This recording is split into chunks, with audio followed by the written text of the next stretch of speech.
د کابل کینګ یوټیوب چینل قدرمنو لیدونکو سلام ستړي وشئ. زه بشیر اتل او زما همکار سلسله صافی یو ځل بیا په یو نوي ویډیو کې ستاسو خدمت ته راغلي یو.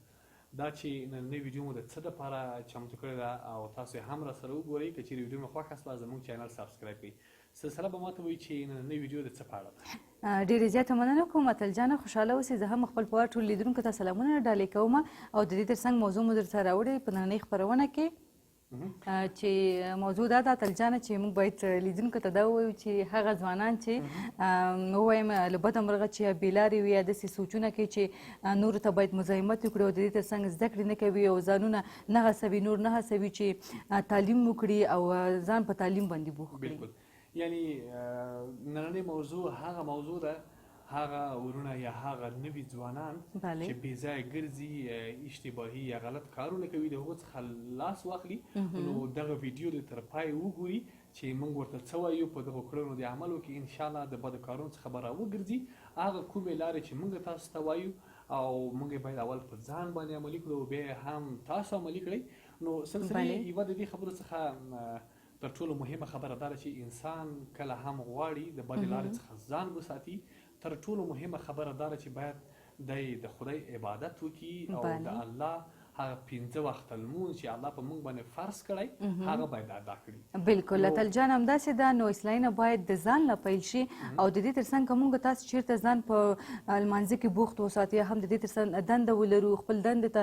ځان وهڅوو چې هغه پر سمه توګه باندې موږ تاسو اجرا کړو، سر ته یې ورسوو، نو موږ تاسو دې شان ته نه بېکاره کېږو چې فضول کارونه وکړو یا هم خدای ناخواسته غلطه کارونو ته لاسوهنه وکړو. بالکل. سلسلې ننني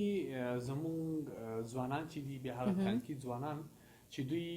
د مینې په مرض باندې اخته دي، ډېرې دوی کوښښ کوي یا ډېرې دوی غواړي چې د نجونو سره خبرې وکړي په ټلیفون کې یا په انټرنیټ کې یا په بل څه کې. دا هغه ځوانان دي چې دوی بېروزګاره دي او د څه څخه آګاه نه دي، بیا ځان د مینې په مرض مبتلا کوي چې حتی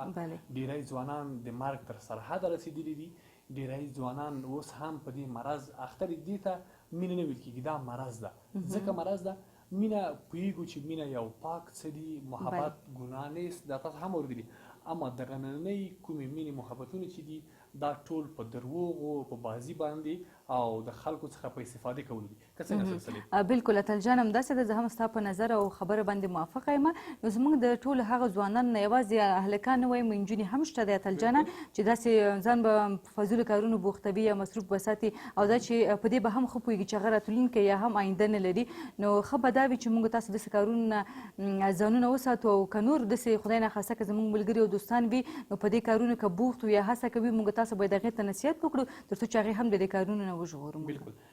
یوه تر ټولو بله مهمه خبره چې تاسو غواړئ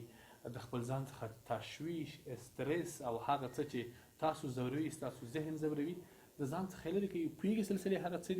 څه دي؟ نو هغه څه چې ستاسو استرس، تشویش او هغه عصبي فشار چې په تاسو باندې راځي تاسو څخه لرې کړي. مثال د خبرې که تاسو یو څه ته زیات تشویش لرئ، یو څه په اړه زیات فکر کوئ، یو څه په اړه باندې ډېر متوجه، نو تاسو یوه سپینه ورقه راواخلئ. هغه سپینه ورقه په میز یا د کوټې په مخ یا په هر ځای کې چې تاسو غواړئ ځان ته یې کېږدئ. هغه څه استرس، تشویش چې لرئ هغه ټول په سپینه ورقه ولیکئ. کله چې تاسو د خپل تشویشونه په سپینه ورقه ولیکل، خپلې مخې ته یې کېږدئ او بیا یوه دقیقه یا 2 دقیقې خپل ځان آرامه کوئ، خپل نفس وباسئ، یو ګیلاس یخې اوبه وڅښئ، ماغزه مو آرامه کوئ، دغه خپل استرس، تشویش ولولئ چې تاسو څه ته تشویش، استرس لرئ. تر 5 ځله دا ولولئ، بیا ستاسو په ذهن کې دغه استرس، تشویش ځکه نه راځي چې تاسو دغه لیکلي، یعنی دغه زما اشتباهات دي، که دغه زه اصلاح کړم، دغه زه ځان څخه لرې کړم، نو زه یو ثابت انسان، یو روغ انسان کېدلی شم. دا په دې خاطر باندې ډېرې کسان یوه خبره په ذهن کې اچي، هغه بار بار په ذهن کې تاوي. اما که چیرې په ورقه ولیکي، دغه ورقه راواخلي، بار بار د یو ګوري، پوهېږي چې زما تکلیف، مشکل یا زما هغه ستونزه څه ده اتل جانه، او په دې باندې سړی راحته کېږي هم. نو ښه به دا وي اتل جانه چې موږ تل همداسې کار وکړو چې هغه استرس هم له ځان نه لرې کړو او د دې تر څنګ هغه مشکل او ستونزې چې لرو هغې نه هم خپل ځانونه وساتو. نو بهتره لارې به همدا وي. بالکل. او بله خبره سلسلې دا، که چیرې هغه نوي ځوانان، هغه تنکي ځوانان چې دوی د ټلیفون څخه یا د انټرنیټ څخه غلط استفاده کوي او هغه ځوانان چې دوی په نن وخت کې په عصري ټکنالوژي یعنی دغه موبایلونه سمبال لري بیا لکه انستاګرام او فیسبوک او واتساپ او وایبر او آیمو او یوټیوب یا همداسې نور شیان څخه غلط استفاده کوي د هغوی دپاره یوه تر ټولو ښه طریقه اسانه طریقه دا ده چې دوی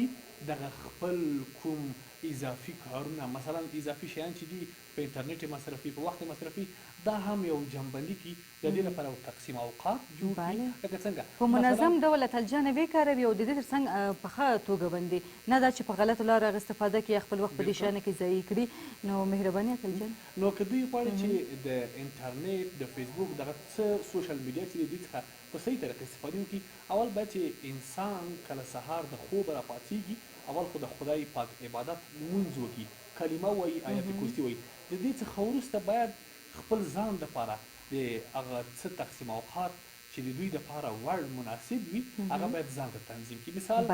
دی 5 بجې د خوبه راپاڅېږي یا 4 بجې لمونځ کوي بیا د همغه وخت نه کله چې د خوبه پاڅېږي سلسلې باید د ځان لپاره تقسیم اوقات جوړ کړي تر کوم وخته چې دی د شپې ویده کېږي مثال که غواړئ چې تاسو د سهار د 5 یا 4 بجو څخه د خوبه پاڅېږئ د شپې تر 10 بجو پورې ځان ته باید داسې په طریقه تقسیم اوقات جوړ کړي چې د هغوی کې بلکې ستاسو تفریح ستاسو انټرنیټ کارول ستاسو ډوډۍ خوړل ستاسو د لمونځ وخت ستاسو د ملګرو ستاسو د ټلیفون کولو د هر څه وخت مو باید مشخص او منظم وي تنظیم وي نو ستاسو وخت ستاسو هغه څه چې ستاسو لپاره مناسب وي ستاسو لپاره وجود آرامتیا لري راوړي یا ورکوي هغه به مو غلطه نه استفاده کېږي او یو شی سلسلې د نوي ځوانانو لپاره بل تر ټولو مهم پوهېږي څه دي ډېري زمونږ اوس تنکي ځوانان تنکي ورونه یا خویندې چې هغوی غواړي استرس پیدا کړي پوهېږي څه نه استرس پیدا کوي د دې نه احمد ویل چې ستا په اړه ماته دی ویل چې دا ډېر خراب انسان ده محمود ویل چې دا بله ورځ په غځي کې غلا وکړه دا د انسان لپاره تشویش استرس پیدا کوي نه باید موږ او تاسو یو موضوع وڅېړو کله مو چې موضوع وڅېړله د هغه څخه وروسته باید تصمیم ونیسي یا هم بلکل همداسې د اتلجانه نو موږ هم په دې هیله یو چې زموږ ټول هیوادوال هغه دوستان چې موږ تعقیبوي نو د دې ترڅنګ زموږ په خبرو باندې عمل وکړي او دا خبرې هم داسې یادي ونه ګڼي چې واوري او تېرې کړي نو بهتره دا ده موږ خپل ځان هم داسې پیل کړو موږ خپله هم همداسې هڅه کوو داسې تقسیم اوقات ولرو داسې تنظیم کړو خپل ژوند چې بیرته موږ تاسو پکې خپل راحته اوسو او خدای نخواسته په راتلونکي کې څه ستونزې سره مخ نه شو بلکل او هغه ځوانان چې دوی اوس هم مکتب نه لولي او د سواد څخه لرې پاتې دي د هغوی دپاره هم څو اسانه نقطې زه وایم چې دوی دغه نقطې په نظر کې ونیسي او د دغو نقطو څخه استفاده وکړي انشاءالله چې د هغوی سواد به هم زیات شي او یو څه زده کړه به یې بهتره شي بلې وایي بې تعلیمه انسان